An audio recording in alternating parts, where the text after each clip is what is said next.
Hello everyone, this is your educator Mansi Gupta. Welcome to the next video of Ready for Study. आज हम class 9th का हिंदी विषय का assessment worksheet करने जा रहे हैं, यानी कि आंकलन कार्य पत्रक। ये आपका असेसमेंट वर्कशीट नंबर 7 है और इसकी डेट है 16 अक्टूबर 2021। ठीक है बच्चे, तो आज की जो हमारी वर्कशीट है, असेसमेंट है, इसमें हमारे को क्या करना है, आपको जो आपका चैप्टर है ना तिब्बत वाला, उसका ही आज हम एक जो है गद्यांश पढ़ेंगे और उस गद्यांश से संबंधित जो भी आपके एमसीक्यूज यानी कि बहुविकल्पीय प्रश्न बनते हैं उनको हल करेंगे। ठीक है, तो स्टार्ट करते हैं। वह नेपाल से तिब्बत जाने का मुख्य रास्ता है। फरी कलिंडपोंड का रास्ता जब नहीं खुला था तो नेपाल ही नहीं हिंदुस्तान की भी चीज़ें इसी मार्ग से तिब्बत जाया करती थीं। यह व्यापारिक ही नहीं सैनिक रास्ता भी है, इसलिए यहाँ पे जगह जगह फौजी चौकियाँ और किले बने हुए हैं जिसमें कभी चीनी पलटन रहा करती थी। आजकल बहुत से फौजी मकान गिर चुके हैं। दुर्ग के किसी भाग में जहाँ किसानों ने अपना बसेरा बना लिया है, वहाँ घर कुछ आबाद दिखाई पड़ते हैं।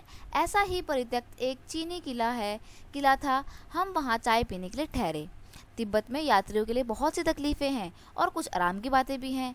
वहाँ जाति पाति छुआछूत का सवाल ही नहीं है और ना औरतें पर्दा करती हैं। ठीक है, बहुत निम्न श्रेणी के भिखमंगों को लोग चोरी के डर से घर के भीतर नहीं आने देते हैं, यानी घर के अंदर नहीं आने देते हैं। ठीक है, नहीं तो आप बिल्कुल घर के भीतर चले जा सकते हैं। ठीक है, मतलब आप नॉर्मली आप जो है तिब्बत के अंदर जो है घर के अंदर जा सकते हैं, लेकिन अगर आप भिखमंगे हैं तो आपको जाने नहीं दिया जाएगा। क्यों? क्योंकि उनको डर रहता है कि आप कहीं चोरी ना कर लें। ठीक है, अब हम स्टार्ट करते हैं अपने क्वेश्चन आंसर को। पहला क्वेश्चन है आपका, निम्न श्रेणी के विकलांगों को तिब्बत के लोग घर क्यों नहीं आने देते? तो क्यों नहीं आने देते? लूट के डर से, डकैती के डर से, चोरी के डर से या भव्यता के डर से? तो यहाँ पर ऑप्शन नंबर बी बिल्कुल ठीक हो जाएगा। चोरी के डर से जो लोग हैं उन्हें लोगों को जो है भिखमंगे लोगों को लोग अपने घरों के अंदर नहीं आने देते। फौजी चौकियाँ और किलों में पहले कौन रहा करता था? तो यहाँ पे चीन की बात हुई है, तो चीनी पलटन। ठीक है, चीन की फौज। किसानों ने अपना बसेरा कहाँ बना लिया था? तो पर्वत पर, ऊंचाई पर, रास्ते में या दुर्ग में? तो जो अस्त व्यस्त दुर्ग थे वहाँ पर वो लोग रहा करते थे, तो दुर्ग। परित्यक्त किला किसका था? अब देखो, परित्यक्त किला कौन लेगा? हम जब बात ही चीनियों की करें तो चीनी ही लेंगे, तो चीनियों का था परित्यक्त किला। परित्यक्त मतलब त्यागा हुआ किला। ठीक है, बाहर शब्द का विलोम क्या होगा? विलोम का मतलब होता है उल्टा, तो बाहर का होगा अंदर। ठीक है, तो बाहर का क्या हो सकता है? अंदर नहीं है तो भीतर। भीतर का मतलब भी अंदर ही होता है। ऑप्शन नंबर सी बिल्कुल ठीक हो जाएगा। ठीक है, अगला क्वेश्चन है आपका, परित्यक्त शब्द में उपसर्ग और मूल शब्द अलग अलग होंगे, तो कौन कौन से होंगे? परित्यक्त, परित्यक्त, पर प्लस इत्यक्त या परित्यक्त, क्या होगा आपके अनुसार?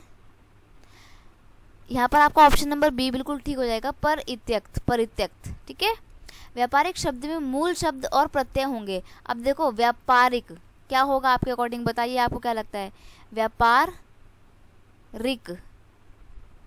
व्यापार प्लस इक, यहाँ पे ऑप्शन नंबर डी बिल्कुल ठीक हो जाएगा, व्यापारिक। ठीक है, अगला प्रश्न आपका है, रास्ता शब्द का समानार्थी। अब देखो, समानार्थी का मतलब होता है समान शब्द। तो रास्ता का मतलब क्या होता है? मोड़ होता है? नहीं होता, क्योंकि तो यूटर्न, ये तो ऐसे होता है, एल की शेप में मोड़ आ गया।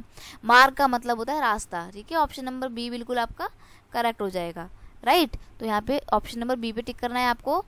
देखो, तिराहा मतलब होता है कोई ऐसा रास्ता जहाँ पे एक ऐसे रास्ता हो, एक ऐसे रास्ता हो और एक ऐसे रास्ता हो। ठीक है, और अगर हम बात करें चौराहे की, तो वो तो आपको पता ही होगा, जहाँ पे रेड लाइट बनी होती है, ऐसा होता है। ठीक है, तो यहाँ पे आप ऑप्शन नंबर बी बिल्कुल ठीक कर लेंगे आप।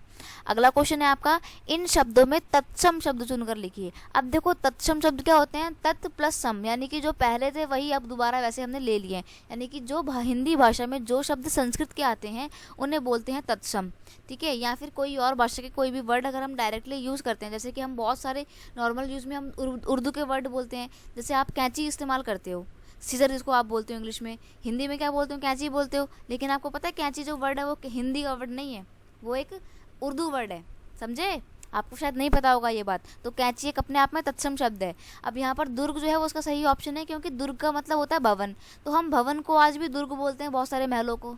ठीक है, नेक्स्ट है आपका, ग्रह और भवन शब्द किसके पर्यायवाची हैं? पर्यायवाची मतलब होता है एक तरीके से समानार्थी। तो ग्रह भवन किसके कैटेगरी में आते हैं? घर के अंदर आते हैं। घर को ग्रह भी बोलते हैं, घर को भवन भी बोलते हैं। ठीक है, बस ये आपका वर्कशीट इतना ही था।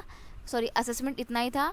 अगर आपको असेसमेंट वर्कशीट ये हेल्पफुल लगता है तो प्लीज़ इसे अपने दोस्तों के साथ शेयर कीजिए, वीडियो को लाइक कीजिए और कमेंट करके बताना कि वीडियो कैसा लगा। ठीक है, तब तक मिलते हैं नेक्स्ट वर्कशीट में नेक्स्ट असेसमेंट के साथ।